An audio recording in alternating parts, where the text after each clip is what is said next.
the weirdest things happened lately. I just going to fly from LAX to Atlanta to see some lawyers and a dentist, the combination platter of wonderful days. And my plane was broken, and when my plane's broken, my friends do not give a shit. They're like, oh, poor baby. Is your plane broken? You have to take a commercial flight like every fucking buddy else. But it's not like it used to be, or either that or I'm losing touch, you know, because I'm standing in line, I got a first class ticket, and I get up to the front of the line, and there isn't anybody there. It's just a kiosk with a computer terminal, and I'm not good at computers, and I don't want to touch this thing because it's got grease and dirt, and what I can only pray to Jesus is meringue.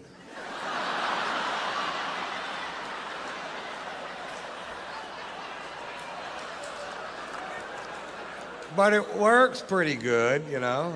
I swipe my card through there, and up pops a diagram of the aircraft, and it shows all the seats on the plane, and it shows which ones are occupied so you can choose your own seat, and that is almost a great idea.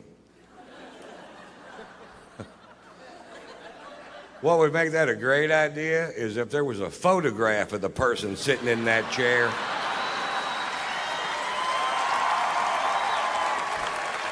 And about a 5-minute bio clip telling you a little bit about them and what their breath smells like.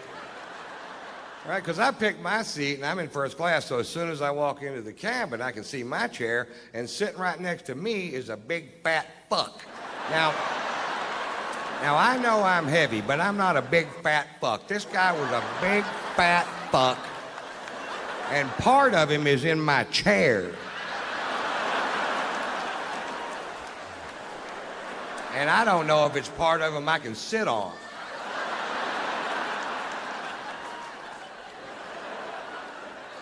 Hey, I've got a little tip for the morbidly obese, and I don't mean to sound cruel, but once you get to 550 pounds, stay home and go for the record. I'll sponsor you. Write tatersalad.com on your gut, and I'll send peaches over there. Peaches? Why wouldn't I send pizzas?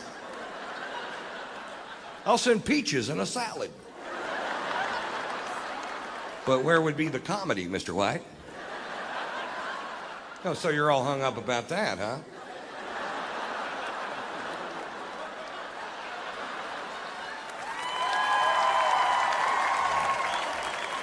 Okay, I'm just going to try to do that line right, just in case we decide to do it that way. I'll send pizzas over there.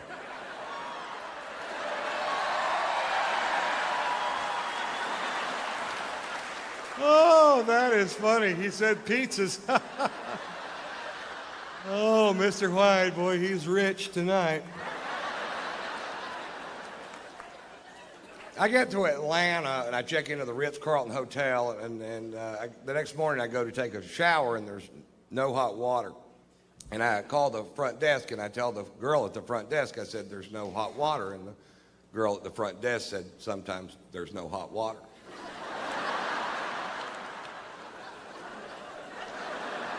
Didn't I just tell you that? I said, I've stayed in $20 a night motels where water was so hot you could cook your nuts with it. He goes, well, every once in a while, everybody will wake up at the same time, and they all take a shower at the same time, and we just run smack out of hot water. You guys didn't think about that. They thought about it at the Motel 6. But that whole concept of people wake up in the morning with shit to do got right by the Ritz-Carlton Hotel.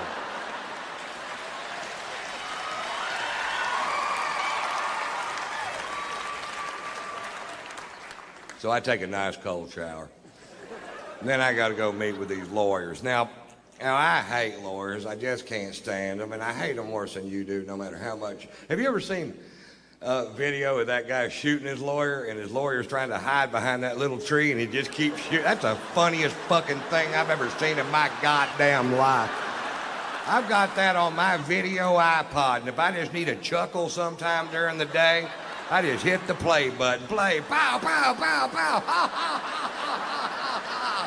Play, pow, pow, pow, ha, ha, ha, ha, ha, ha. Play, pow. I do that till I come.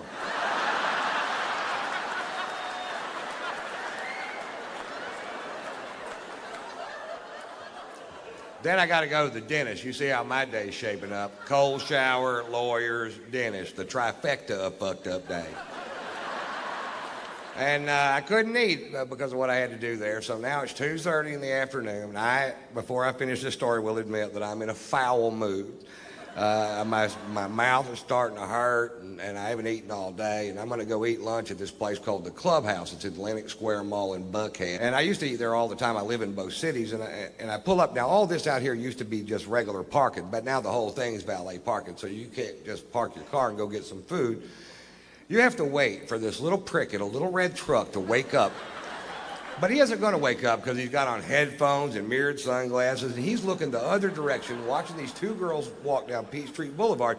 And I can tell by the whole scenario that they're not going to be out of his line of sight for 20 minutes. There's nothing going to get in the way. So I'm like, fuck, do your job. And I decided, well, I'll just park the car myself. And the only space I saw was right next to his truck. And I'm going to park the car myself. And then once he sees I'm going to park the car myself, he jumps out of his truck and he gets militant. And he jumps in front of my Range Rover. And he puts his hands on the hood. And he goes, nobody parks their own car in this parking lot. I park the cars in this parking lot. Well, I rolled down my window and very politely said, get out of my fucking way.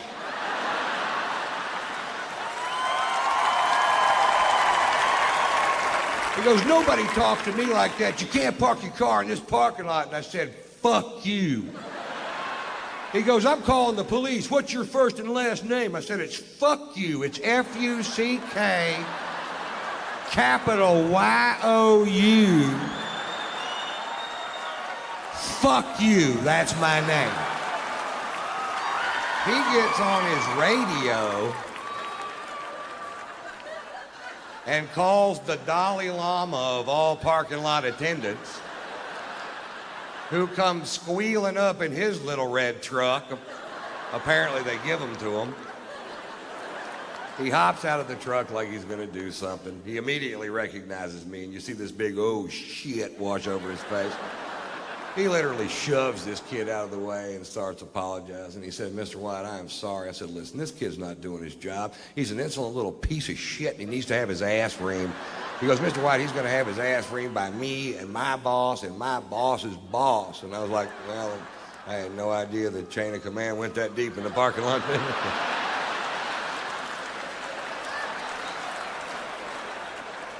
He said, Mr. White, let us take your Range Rover. We'll wash it for you. We'll fill it up with gas. We'll park it, no charge. I said, don't park it here. I don't want this little prick to key it. He said, we'll park it on the other side. And I said, fine. So I go have a nice lunch and take more pain pills. Getting a little better mood. Just had my gums scraped, you know. So I walk outside and my Range Rover is shining like a new penny, and I hop in and I fire it up and it's full of gas, and I could have left.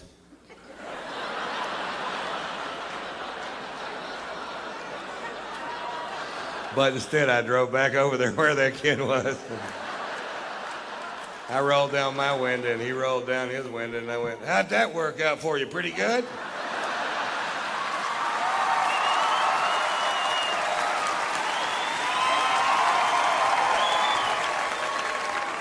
And here's the moral of that story. Don't fuck with me when I hadn't been drinking.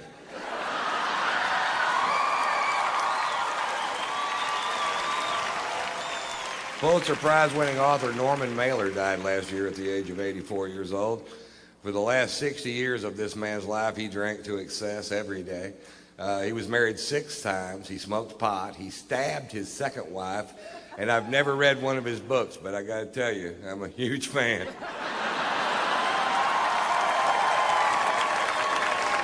Almost died this year. Actually, I didn't almost die. I didn't even get hurt.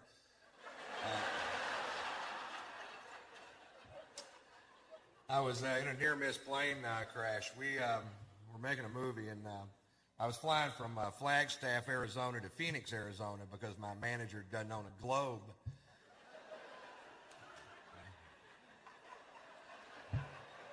We're on a plane that big. It's like a pack of gum with 8 people in it.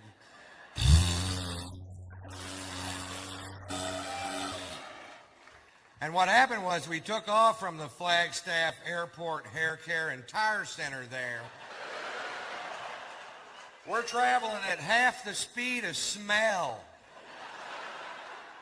We got passed by a kite. There was a goose behind us and the pilot was screaming, "Go around!" We get halfway to Phoenix, we got to go back. It's a 9-minute flight. Can't pull it off with this equipment. We had engine trouble. We lost some oil pressure in one of the engines, and they told us about it over the speaker system of the plane, which was stupid because they could have just went, "Hey, we lost some oil pressure."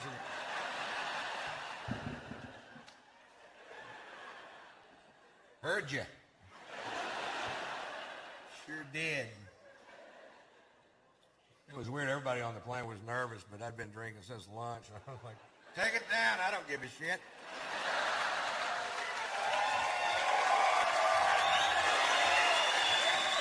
You ever have one of those days? Hit something hard. I don't want to limp away from this piece of shit. The guy sitting next to me is losing his mind. Apparently, he had a lot to live for. He goes, "Hey man, hey man, if one of these engines fails, how far will the other one take us?" "All the way to the scene of the crash."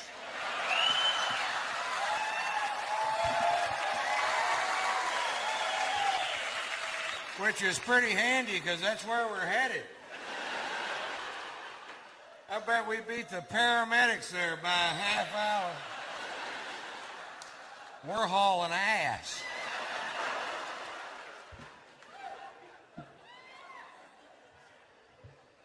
So I've got a really good job. I like my job. It's important to have a good vocabulary, you know. Actually, I haven't always had a good vocabulary.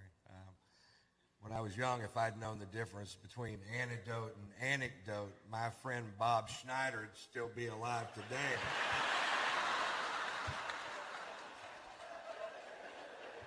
He got bit by a copperhead. I'm reading him humorous stories out of Reader's Digest.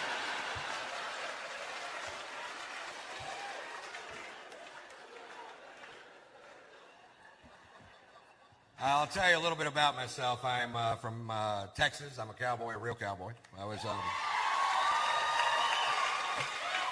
a Bronc rider for 6 years of my life, and it's affected me. Now when I have sex, my arm goes like this. Seems to be some dispute between the wife and I whether or not I'm staying on that full 8 seconds.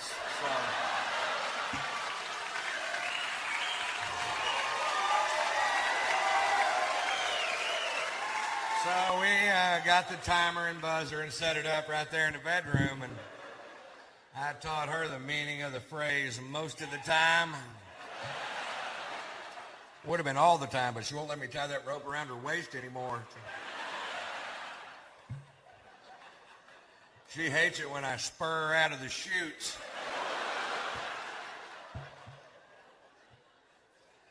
Hey, you laugh. It's not easy to keep an erection with a clown and a barrel in the corner of the room.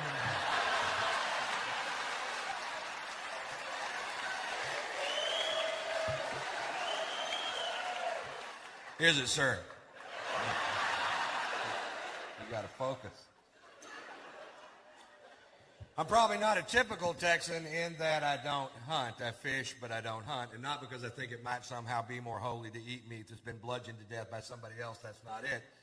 It's really early in the morning. It's really cold outside, and I don't want to go. My cousin Ray, on the other hand, thinks killing a deer with a deer rifle is magic in the forest. I'd like to do for you now my impression of my cousin Ray after the big kill.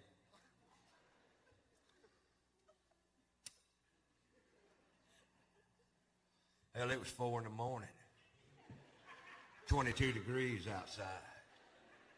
Of course, you weren't there. Pussy.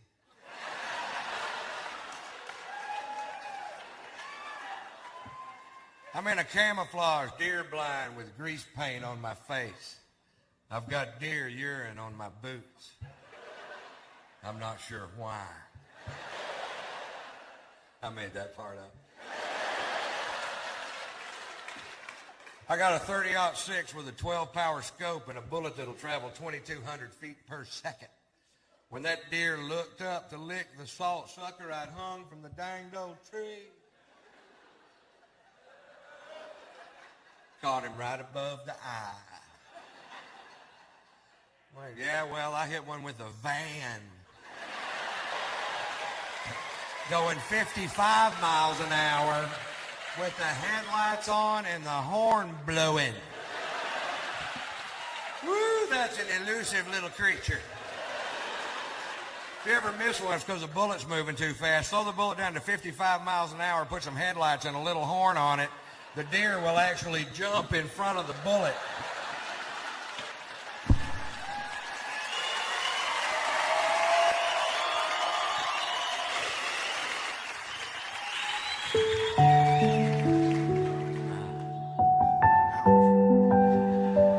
So I'm a married man, happily married man. Thank you very much for asking. I married a rich woman, if you ever have a choice. Go ahead. Actually, that's a lie. She's not rich at all. Her parents are loaded.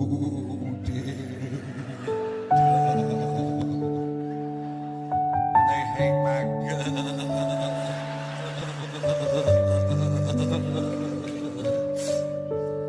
And I'm waiting for them to die. And you'll know if they die too, because you'll never see my fat ass again. I'll be in Palm Beach with my new friends. Hand me a beer, Teddy. Servants rich. My in-laws have servants. Is that weird? I thought when I married their daughter, they'd send a servant along with us to help do all this shit they never taught her how to do. And I was wrong. We're now leaning on her domestic skills, and ooh, she's handy. I came home from doing a show the other night, and she goes, "Honey, the dryer's broken." Did you check the lint filter, sweetheart?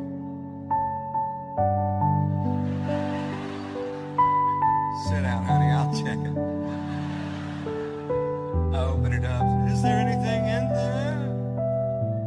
There's a quilt in there.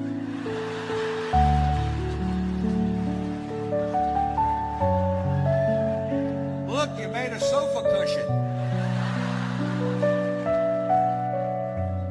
I hear a lot of this. I hear a lot of, Ron, you're a pretty good sized old boy. And I guess a little woman's a good cook. Bullshit. Oh, it got a little better when she figured out that smoke alarm's not a timer.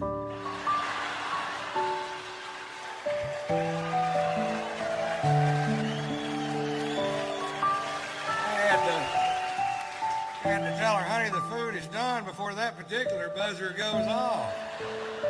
It was real bad when we first got married. The first meal she cooked in our new house, I couldn't eat it. I gave it to my dog. He started licking his butt. She comes in the kitchen and goes, "What's he doing? Looks like he's trying to get the taste out of his mouth."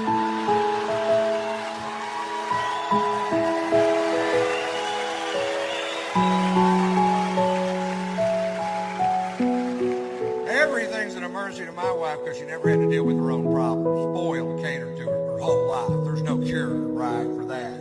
I was in Atlanta one time. She calls me one night, misses me in the hotel room. They catch me in the lobby and tell me I have an emergency phone call from home. I knock over 10 people in the lobby of a very nice hotel thinking maybe my in-laws.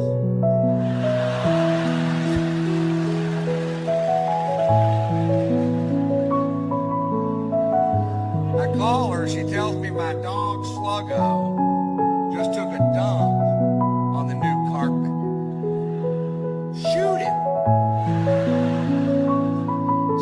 it's just like you, Ron. I have a genuine problem, and you're being sarcastic. All right, honey, I'm sorry. Put the dog on the phone. I'll talk to him.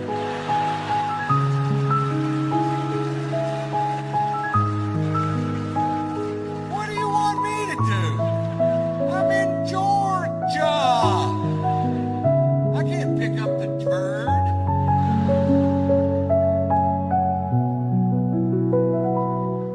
Put a paper towel over and I'll be home in a week, honey. I get home, it looks like a little campground in the living room. Somebody's having a poop